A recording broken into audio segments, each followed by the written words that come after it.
joke was that our state flower is mildew because it rains so much.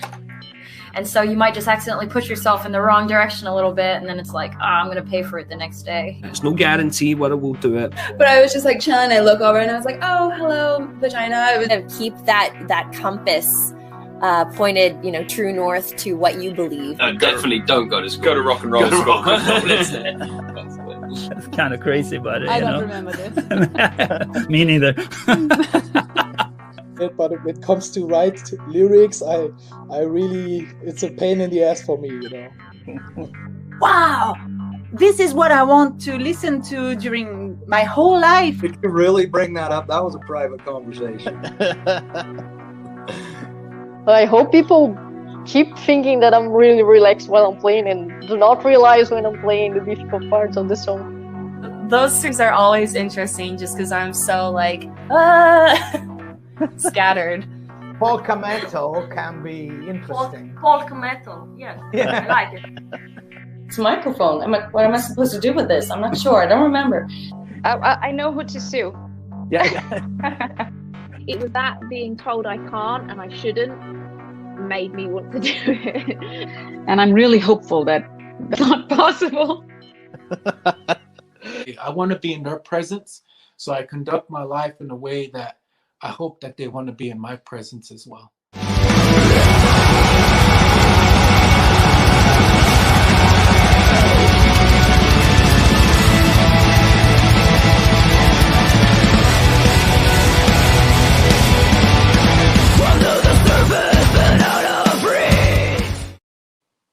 Good morning, good afternoon, good evening, wherever you are in the world. I'm Mark Sugiyama from Eclectic Arts. Thank you so much for joining me here. I'm based here in Seattle, Washington, and today is Thursday, June 17th, 2021. And very quickly, a few housekeeping things before we get to this interview today. If you want to hang around, I can't talk today. At 1 p.m. Pacific Daylight Time this afternoon, I have Godslave joining us, which has a connection to my guest that I'll be talking to in a minute real quick. And so that's at 1 p.m. And then tomorrow, the fun table sessions finally return at 1 p.m. Pacific Daylight Time on Friday. And scheduled to join me are Marina from Phantom Elite and Jessica from Dianthus and Zaza from Hiraes. So we're going to just hang out and kind of shoot the breeze for 90 minutes maximum. And that, for those that aren't familiar with the fun table sessions, that's where I bring guests back that I've formally interviewed. And we just kind of hang out, and it goes in all kinds of different directions. It's not a formalized interview whatsoever. And I just kind of have a good time to kind of have some levity and just kind of check in with everybody and see what's been going on. And then Sunday night, we have the Cancer Slug live stream interview with the entire band. And they have their new album dropping tomorrow. It's already kind of out on some other platforms. And this is going to be the first time, I believe, all three of them will be doing a live stream interview. So that's at 7 p.m. Pacific Daylight Time. This has been in the works for months. And so that is going to be, again, on Sunday night. If you want to know what's going on with what I do as Eclectic Arts, please follow me on Instagram as Eclectic Arts Media, one word. That's where I post everything first. And then a few of those things migrate to other social media platforms. If you're watching this on YouTube for the first time, if you could subscribe to my channel, that's greatly appreciated. If you could also like this live stream video, that's also appreciated.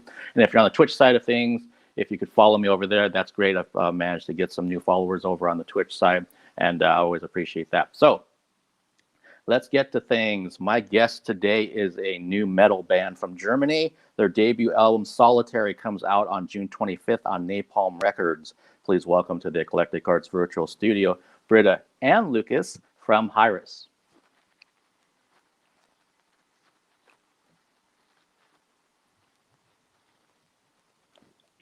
Hello. Hello, Mark. How are you? Thanks so much for having us. I'm doing very well. How are both of you?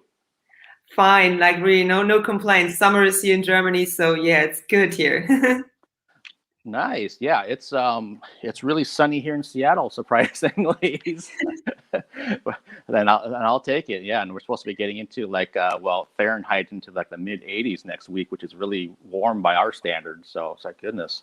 But yeah, thank you so much for taking the time. I can't wait to talk about the album and everything behind it. So from what I gather, not only is this the debut album, but it's really interesting that when we've had this lockdown pandemic time, some bands have recorded their albums prior to it, and then they had to wait for a year. Some of them were doing it into the pandemic time.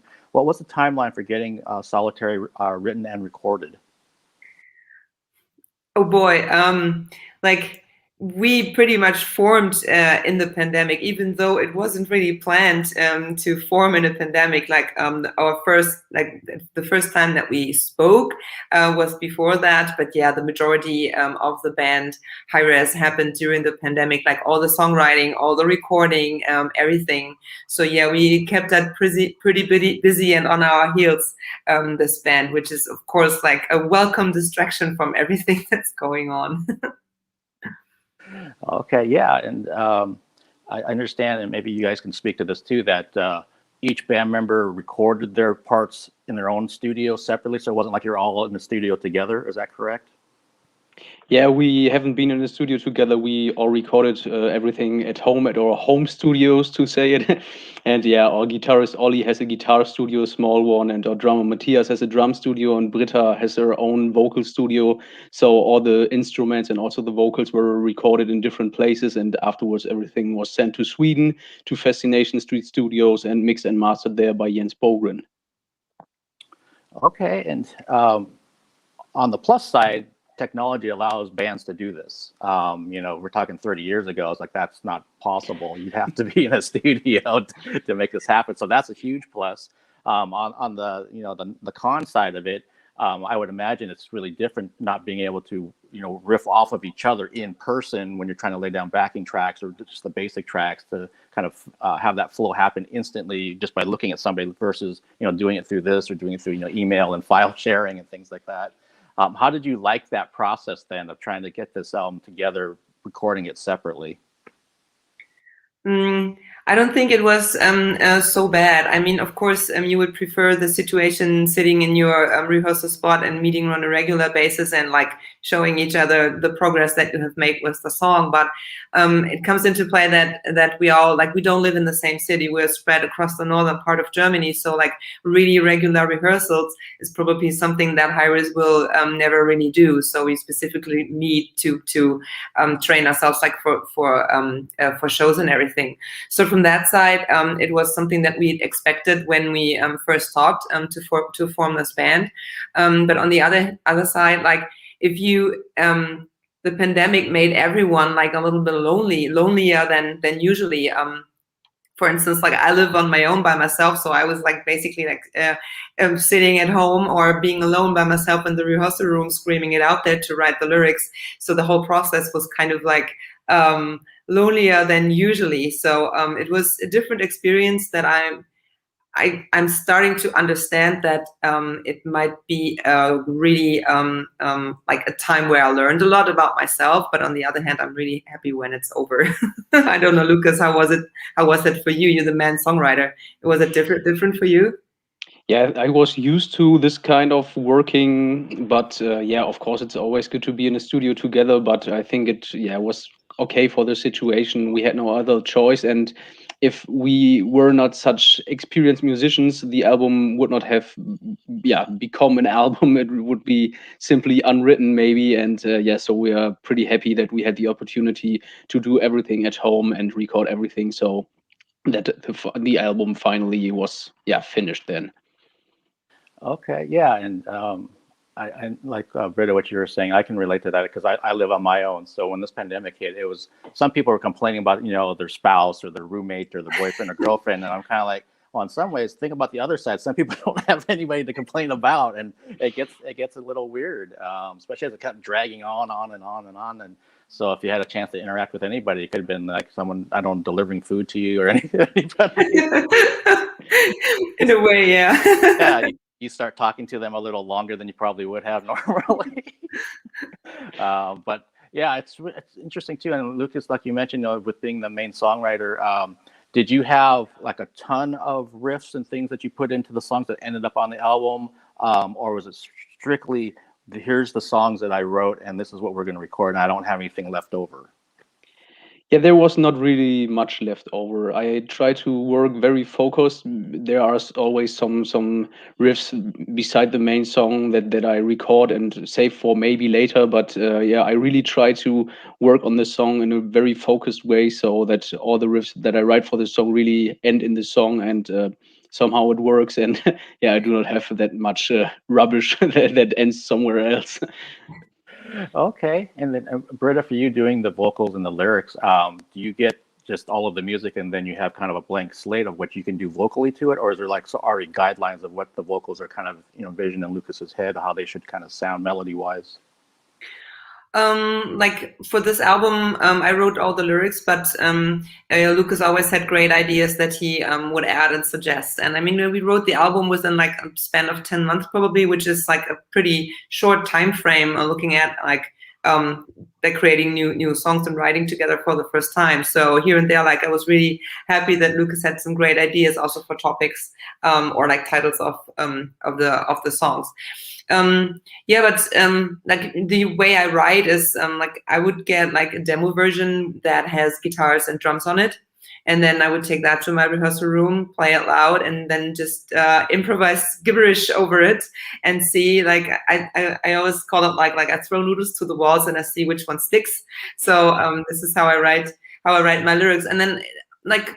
Once in a while, it happens that I'm asked, and like, oh, could we maybe exchange this part or make this one a little longer? I have ideas, or can we skip this part and go directly into the chorus and stuff like that? So it was like a dynamic process still, but for the most part, like we kept the songs as they were, like right from the start. Okay, so I'm curious. As I was listening to the album this morning, one song in particular, 1,000 Lights. Britta, did you write the lyrics to that? And can you guys tell me the background behind the music and the lyrical part of that particular song? I really, really like that song.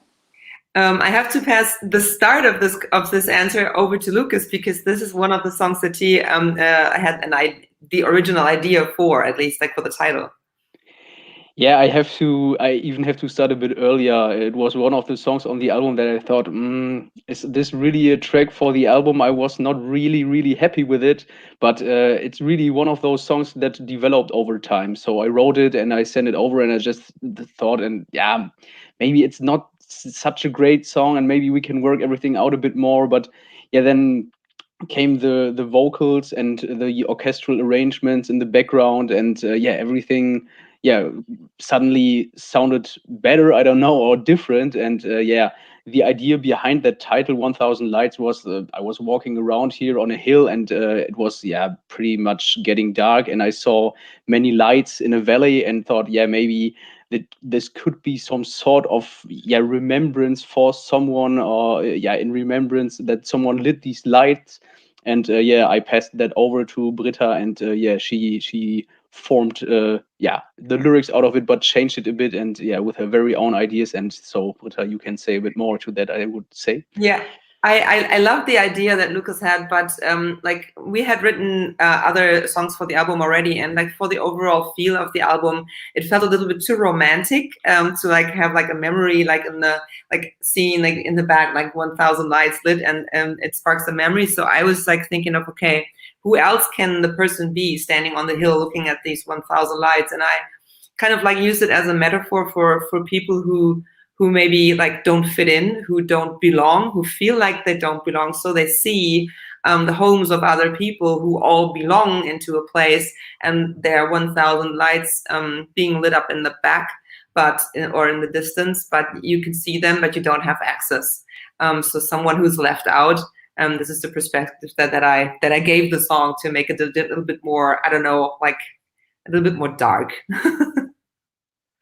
Okay, no, that's cool. I love the fact that this really was a collaborative effort then between both of you about how it started, and we weren't too sure, Lukas, in the case of like, I'm not sure if this track really fits this record, and then as you kind of kept working with it, you started to grow and you started to develop and got to a point where you liked it, and then Britta, took the idea and then flipped it around to kind of fit the overall theme of the album, having more of a darker tone. And I also think it's interesting too, Britta, that maybe maybe subconsciously some of that came out from like what you were just said 5 minutes ago, that you're living on your own, you're kind of lonely. So you can also almost picture yourself being that person on the hill, looking at everybody else that has people inside their homes together, and then you're on your own. I really like that interpretation. I hadn't thought of that before, but yeah, it makes sense totally. I mean, like the album is called Solitary, so of course there's a little bit of loneliness, a lonely aspect, or being alone with yourself. And I mean, when you're by yourself and not talking to many other people, like stuff comes up to the surface that you have to deal with. And as a creative person, what you need there is an album as an outlet, so you can work everything into there and work your way through it. So that's a great part of being an artist.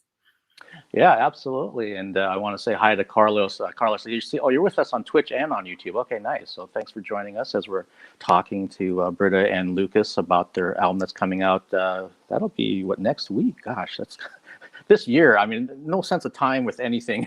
Once the pandemic hit, I don't know what's going on anymore. But yeah, it's interesting too. And Britta, can you kind of also speak a little bit about your approach to how you write lyrics? Like you said, you kind of have ideas, you kind of may do some gibberish, throw stuff on the wall, kind of see what sticks. But then when you sit down and actually write out what you want to record for, not only for Hiraes, but also for Critical Mess, what kind of things are you just looking at what's on your brain, current day, or is there like always recurring themes that you keep kind of going back to that you love to explore? Or what's kind of your inspiration for what you write for lyrics? It can be both. Like for Hiraes, like for this album, it was like I started writing where I found like the first thing to hold on to. So it always starts with a word or with a phrase that kind of sneaks into all this gibberish, and then I find, okay, there's a word, and then I kind of weave my way and work my way around it, like an oyster maybe. Like, you find something that's like a piece of dirt and you try to make a pearl out of it. That's pretty much what I'm trying to do. And then what I'm doing is like I try to not look at the whole picture. I try to pick the best slice of the topic. Like for example, if it's about something in the past that you're overcoming, I don't want other people's perspective coming in. I just want my slice, my perspective to make the to write more in exclamation marks rather than commas and full stops, so that it really means something, so that it's a dense creation of lyrics that people might interpret in their very own way. For Critical Mass, like for the last album that we did, it was more like a concept album that dealt with the topic of AI technology. So that was more like I dove into this topic deeply and like gathered so much knowledge, as much knowledge as I could get on that topic, and then tried to create like a storyline with that. So it really depends. But for Hiraes, it just felt right to let out what is inside of me. And believe me, like most of the time I have no idea before I start writing what I want to write about, but the song kind of tells me. It triggers something in me, and I try to not stand in the way of that flow process and just let it flow and not disturb it. Okay, yeah, that makes perfect sense. Being a musician myself, that when whatever resonates with you when you're hearing the music and then it starts to flow out of you, you just let that flow wherever it's going to go, and you're just happy that it happens. And you watch in awe, like what is in there? Yeah, sometimes the best things, I mean, they just kind of flow out of you, and it's just kind of there, and then you're happy with it. And Lukas, in your case, being the main songwriter, do you just sit there with your guitar and come up with riffs, or are you inspired in other ways, or do you sit on other instruments if you want a different type of tonality to something? Do you sit with a bass or drums or a piano or something? What's kind of your process with coming up with the music? Yeah, usually I just take my guitars and I have some ideas in the background, and then figure the riffs out, and somehow it works. It's always a bit mysterious to me how this is working, but it's usually a process with a deadline, in my head, that the label says, okay, we would like to have the final master then. And so I can work really good when there is pressure in the background. I also can write riffs when there's no pressure, but I realized during the last years that's when someone tells me, okay, you have to finish this album until this point, and maybe you have some 1 week more or something like that, then it's okay. But usually I somehow the inspiration comes with pressure. I don't know why and how, but yeah, I also do not like it. I have to say it's really hard for me because I'm sitting there and think, oh, is this song really good or not? And yeah, working on it, but somehow it turns out to be good, and it always worked in the past. So I don't know, maybe this is my source of inspiration, pressure. I just wrote that down as a reminder for myself. So once in a while, I will just remind you. Yeah, isn't it interesting, especially if when you're a creative type, when you get put into a pressurized situation with a deadline, and part of it's going to be like, well, I got to force myself to be creative, and hopefully it's good. And then on the other hand, sometimes if you have an open-ended situation, it can take much too long, because I've been stuck in both situations myself, where it's like, Mark, this is due by midnight, you have to get it done, and that means it could be like in 24 hours. It's like, well, shit, how am I going to come up with this stuff so quickly? But then on the other hand, if they said you turn it in whenever you want, then like I might sit there and labor over that thing for 6 months. And it's kind of like there's got to be some sort of happy medium at some point. I'm kind of like what you said, Lukas, though, that I seem to do better when I'm under pressure. There's something about when I know it's just like in my head. I go to that place and then we try to get it done and off we go. And I want to welcome Queen. And Queen, yeah, it's more melodic death metal. Once we're done with the interview, go ahead and check out they have 2 videos that are up on YouTube right now that you can check out. Actually, we're going to talk about that real soon here. And I also welcome some of the other folks that joined the chat here from YouTube. This is a good point. So I understand, so you put out Under Fire, and I had a little bit of a clip with all the flames and everything before we went live today. And that was recorded, I believe, last year during August. Can you tell me about that video shoot, please? It was a very hot summer night in August last year. We had written probably 3 or 4 songs at that time, and we picked Under Fire as our first single. So we pre-produced it. Everything was recorded by then, of course, and then we met at our lighting technician's. I don't know why he has that large space there, but it's like a private outdoor area where you can just basically fire up everything that fits into a gas tank. I don't know. So it was a really, really hot night, and then we had all the flames, and we only had 5 rounds of tries to have everything on camera, just because it's gas flames, and it's not really cheap to fire those, and you don't want to do that too long, because we had to inform the local fire station, and we had to inform people who were living there that there's nothing on fire, that it's just a crazy metal band shooting everything up. And yeah, we had a great time. We actually met for almost 3 days, and had the video shoot on 2 days, and then we had photo shoots and everything, and yeah, discussed a lot of things. Just because of the fact that we don't live together, everything had to be packed into this time frame, and also it was a gap in the pandemic situation, so we could meet with us 5 and the camera crew. So yeah, that was that very, very interesting. I have never worked with flames before, and it was good, and I want to do it again. Okay, well, yeah, thanks for sharing that. And it's really, obviously, it looks spectacular. I'm thinking as soon as you watch that video, and again, Queen, when you get a chance to watch it once we're done with the live stream, it's really, really impressive. And I love fire, and I love pyro, and I love all that stuff. So seeing that, it fits everything perfectly. And also, you have Solitary, the video's out, and that's been out for a bit. What can you tell me about shooting that video? Yeah, we shot that video in Britta's hometown, Hanover, on 2 days. And yeah, we did the performance on 1 day, and the other day we were in a hotel. And yeah, due to the COVID situation, there was no one in this hotel except us. And usually I would say, I don't know, Britta, how many people can be in this hotel? 500 people or even more, 1,000, I don't know. Yeah, very, very huge hotel. And we were the only ones being there and shooting this video. And yeah, this video somehow reflects this density of the song. So there are also persons in this video who are solitary, and there's a certain story inside of it. And yeah, it pretty much fits the song, I would say.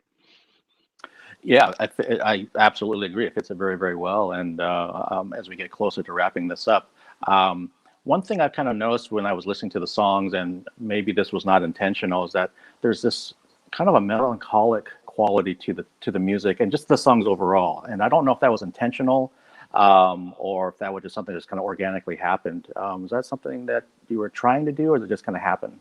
I think it happened organically, and we did not try to cover it up. I think it just like found its way into the album, and we just accepted it and embraced it and just ran with it. Yeah, I would say that was the case. I mean, otherwise I cannot explain it why Lukas riffs would have sparked these lyrics in me, and also Yo-Yo, who did all the orchestration and the atmospheric background sounds. It had sparked the same in him. So it's, yeah. Okay, and just a random shot in the dark, do you think the pandemic had anything to do with it?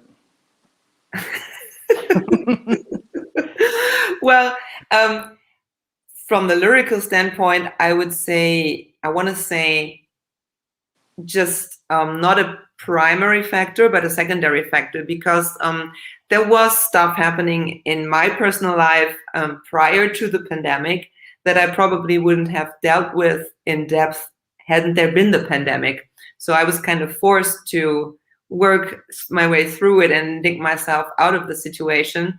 I was happy, as I said before, I like to have this outlet. And so something good came from the bad. And this is, I don't know, this is the best thing about something bad, when you can make something with it. And I must say that especially for Under Fire, I have never before received so many thanks from fans, from new fans, from people all across the globe for the lyrics, because somehow it touched something in them.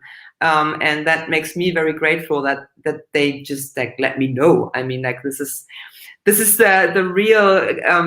real things that we musicians live off, like the feedback and to bring joy and something positive to other people's lives, and especially in bad times. Yeah.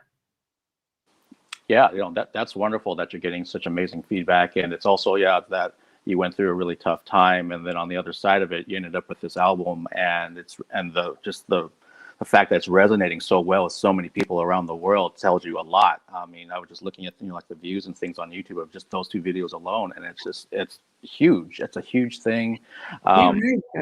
Yeah, I've got a friend who's down in Houston, Texas, a longtime metalhead, and I said, hey, I'm going to be doing this interview on Thursday with this band, and he was like, Mark, I already know them. I said, well, that's great. I said, you like it? Yeah, I'm going to be watching it. So that's awesome that, here you are working on your album in different homes in Germany, during a pandemic, and then here you are, roughly a year later, and there's people in Houston, in Seattle, in wherever else everybody else is that are responding to this music. So obviously they're just raring to go when you get a chance to eventually get out on the road and bring this music to a live stage, which kind of brings me to that point. What is coming up for the band? Is there another music video? Is there any loose touring stuff for the fall, or what are we kind of looking at? Yeah, what happens next is that we will be releasing one more video for the song Ice Over Black. This will be next Tuesday. And then the album release is, of course. And we are already planning for live shows. But it's unfortunately, we do not know if it will happen. We have maybe some social distancing shows in Germany for July. But it's not announced yet, so we cannot talk about it. And we're also planning with some tours, maybe in autumn and maybe in spring next year. But it's all pretty unclear due to the current situation. So we hope that this will happen. Britta always says fingers crossed.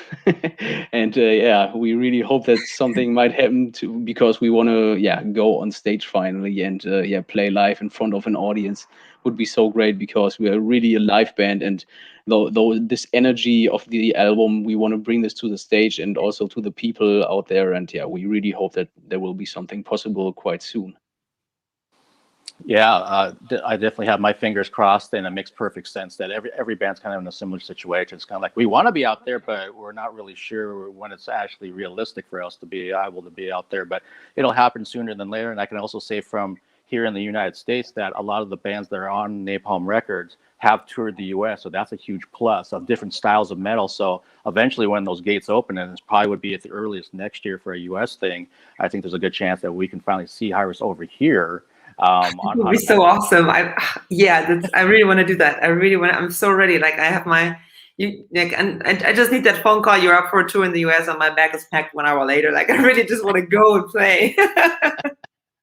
Well, we can't wait to have you over here. But in the meantime, everybody can pick up the album next week when it comes out. And again, look for the third video on Tuesday. And Lukas and Britta, thank you so much for taking the time today. And I would love to maybe do a follow-up once the album's actually out and everyone's got a chance to listen to all the songs on it. And we can kind of dissect things and kind of do a deep dive into all of the songs.